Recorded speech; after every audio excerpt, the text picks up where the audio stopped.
सरदार वल्लभ भाई पटेल भारतीय स्वतंत्रता आंदोलन के एक प्रमुख नेता, जिन्हें राष्ट्रीय एकता के प्रति उनकी अटूट प्रतिबद्धता और सशक्त नेतृत्व के लिए जाना जाता था। एक प्रशिक्षित वकील होने के नाते उन्होंने भारतीय नागरिक अधिकारों और किसानों के हितों की वकालत करते हुए एक प्रमुख व्यक्ति के रूप में ख्याति प्राप्त की। उनकी रणनीतिक कुशाग्रता ने उन्हें भारत का लौह पुरुष की उपाधि दिलाई, विशेष रूप से स्वतंत्रता के बाद 500 से अधिक रियासतों को भारतीय संघ में एकीकृत करने के उनके प्रयासों के लिए।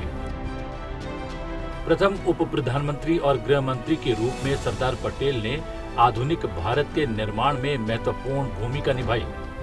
उनकी विरासत अखंडता, दृढ़ संकल्प और एकीकृत राष्ट्र के निर्माण के प्रतीक के रूप में पीढ़ियों को प्रेरित करती रहेंगी। सरदार वल्लभ भाई पटेल का जन्म 31 अक्टूबर 1875 को गुजरात के नाडियाड में झावेर भाई पटेल और लाडबा पटेल के घर हुआ।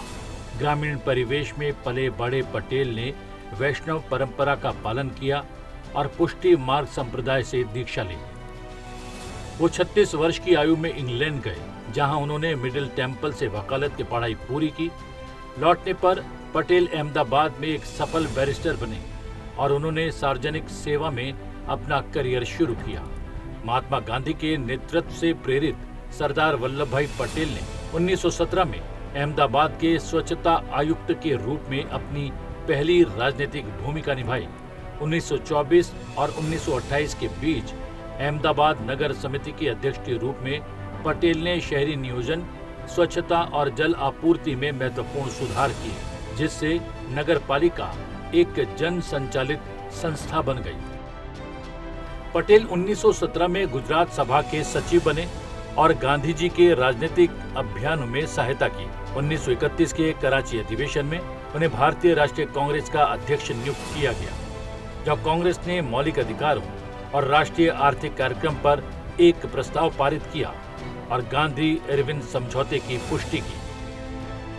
सरदार वल्लभ भाई पटेल ने भारत के स्वतंत्रता संग्राम में महत्वपूर्ण भूमिका निभाई और महात्मा गांधी के नेतृत्व वाले प्रमुख आंदोलनों में सक्रिय रूप से हिस्सा लिया। उन्होंने किसानों और आम लोगों के अधिकारों के लिए लड़कर और ब्रिटिश शासन के विरुद्ध विभिन्न आंदोलनों में महत्वपूर्ण योगदान देकर अपने नेतृत्व का परिचय दिया। खेड़ा सत्याग्रह 1918, फसल बर्बाद होने पर भू राजस्व भुगतान से छूट पाने के लिए पटेल ने खेड़ा सत्याग्रह में सक्रिय रूप से भाग लिया। गिरफ्तारियों और जब्ती सहित 3 महीने के गहन अभियान के बाद औपनिवेशिक सरकार ने अंततः राहत प्रदान की। असहयोग आंदोलन 1920, पटेल पूरी तरह से असहयोग आंदोलन के प्रति समर्पित हो गए और अपनी वकालत छोड़कर राजनीतिक कार्य में लग गए। उन्होंने गांवों का दौरा किया, ब्रिटिश वस्तुओं के खिलाफ विरोध प्रदर्शन आयोजित किए और विदेशी उत्पादों के बहिष्कार को बढ़ावा दिया। बारदोली सत्याग्रह 1928, सरदार वल्लभ भाई पटेल ने भू राजस्व में अनुचित वृद्धि के विरोध में इस अभियान का नेतृत्व किया। इस संघर्ष में पुलिस की बर्बरता और संपत्ति जब्त करने की घटनाएं हुई, लेकिन पटेल के नेतृत्व में अंततः सफलता मिली और उन्हें सरदार की उपाधि भी। भारत छोड़ो आंदोलन 1942, भारत छोड़ो आंदोलन के दौरान पटेल ने अखिल भारतीय कांग्रेस समिति द्वारा पारित प्रस्ताव का समर्थन किया। इस आंदोलन में भाग लेने के कारण उन्हें अन्य कांग्रेसी नेताओं के साथ गिरफ्तार कर लिया गया और अहमदनगर किले में नजरबंद कर दिया गया। जब भारत को स्वतंत्रता मिली तो सरदार वल्लभ भाई पटेल ने उप प्रधानमंत्री की भूमिका निभाई और गृह मंत्रालय, राज्य मंत्रालय और सूचना एवं प्रसारण जैसे महत्वपूर्ण मंत्रालयों का कार्यभार संभाला। स्वतंत्र भारत का राजनीतिक एकीकरण, पटेल ने 560 से ज्यादा रियासतों के भारतीय संघ में एकीकरण का नेतृत्व किया। उनके व्यवहारिक दृष्टिकोण, चातुर्य और कूटनीति के संयोजन से अधिकांश रियासतों का शांतिपूर्ण विलय हुआ। हैदराबाद और जूनागढ़ जैसे महत्वपूर्ण अपवादों को छोड़कर निर्णायक कार्रवाई के माध्यम से समाधान निकाला गया।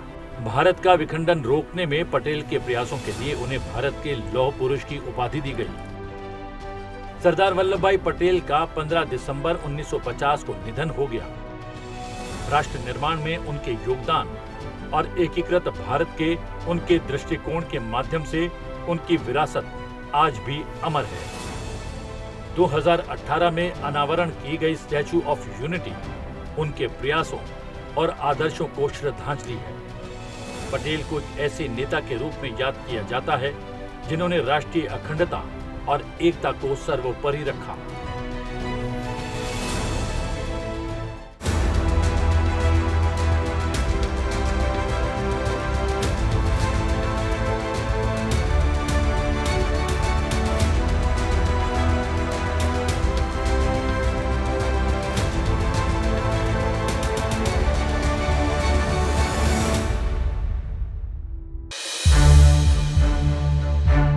To watch more programs of Sansad TV, subscribe to our YouTube channel and don't forget to like and share them.